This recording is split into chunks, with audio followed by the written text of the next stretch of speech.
नमस्कार दोस्तों। महाराष्ट्र में विधानसभा के चुनाव होने जा रहे हैं, लेकिन दंगे कर्नाटक में भड़काए जा रहे हैं। महाराष्ट्र में दंगे नहीं हो रहे हैं। हिंदू मुस्लिम और या किसी और किस्म के सांप्रदायिक दंगे उठाने में बीजेपी नाकाम रह गई है।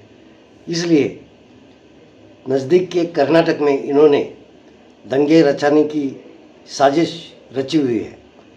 कर्नाटक में इलेक्शन जीतने के लिए इन्होंने हिजाब का दंगा उठाया, हलाल का दंगा उठाया और इसी तरह अजान का दंगा उठाया। इसी तरह महाराष्ट्र में भी उन्होंने करने की कोशिश की, लेकिन वो हर बाधान पर नाकाम रहे। महाराष्ट्र की जनता बहुत शोषित है और सोचने वाली है, और इनका जो राज था सांप्रदायिक दंगे भड़काकर सत्ता हथियाने का, वो उसमें पूरी तरह से नाकाम हो गए हैं।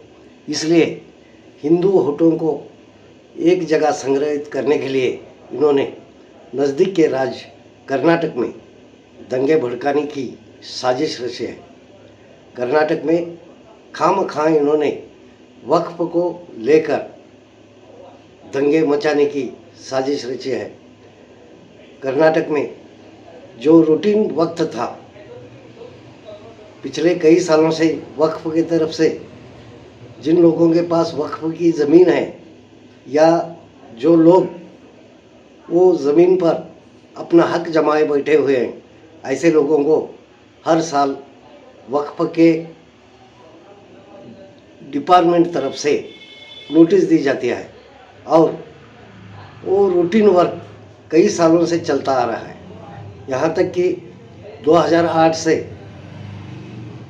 आज तक कर्नाटक में जितने भी सरकार आए, जितने भी पार्टी के सरकार आए, चाहे वो कांग्रेस हो, बीजेपी हो, जेडीएस हो, सभी पार्टियों के सरकार ने ऐसे किसानों को भी और वक्फ की ज़मीन पर कब्जा करने वाले लोगों को नोटिस दिए है, और वो रूटीन के साथ हर साल उसका जैसे कि मानो रिन्यूएशन किया जाता है, उसी तरह वो रिन्यूएशन भी किया जाता है।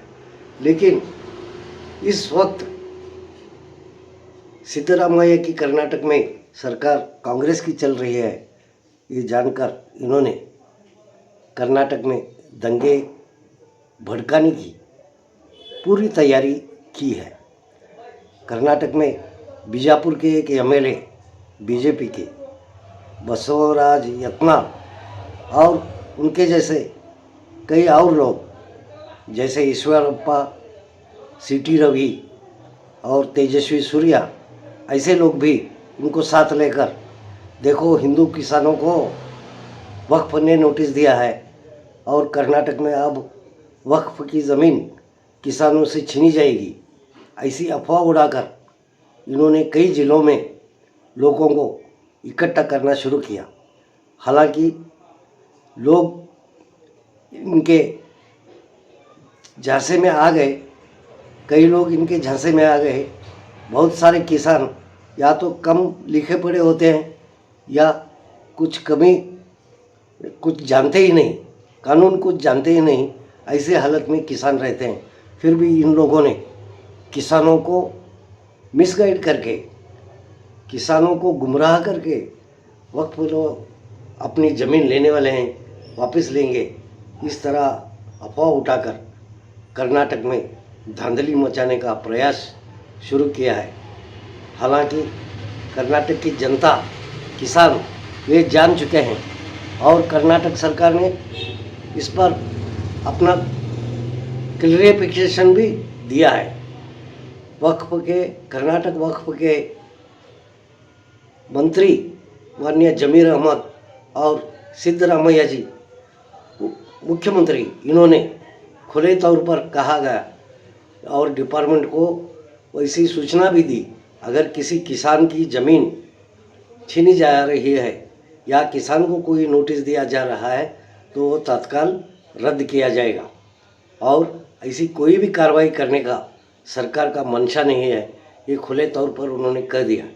फिर भी कर्नाटक में ये दंगे भड़काए जा रहे हैं। इसकी वजह यह है कि कर्नाटक को तो इसकी ज़रूरत नहीं और उनकी गवर्नमेंट आगे फ्यूचर में भी कभी आने वाली नहीं है, लेकिन नज़दीक के महाराष्ट्र में इसका असर हो जाना चाहिए और हिंदू वोट एक जगह आकर इनको कुछ वोट देना चाहिए, यह अपेक्षा रखकर इन्होंने कर्नाटक में दंगे मचाना शुरू किया है। लेकिन महाराष्ट्र की जनता तो बहुत सियानी है और वो सोच समझकर वोटिंग कर रही है। इस वक्त महाराष्ट्र से बीजेपी हद पार होने वाली है।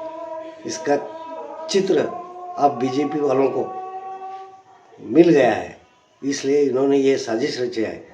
और लेकिन इस साजिश में बीजेपी गवर्नमेंट कामयाब होने वाली नहीं है। महाराष्ट्र की जनता ऐसे जालसाजों में फंस नहीं सकती। धन्यवाद।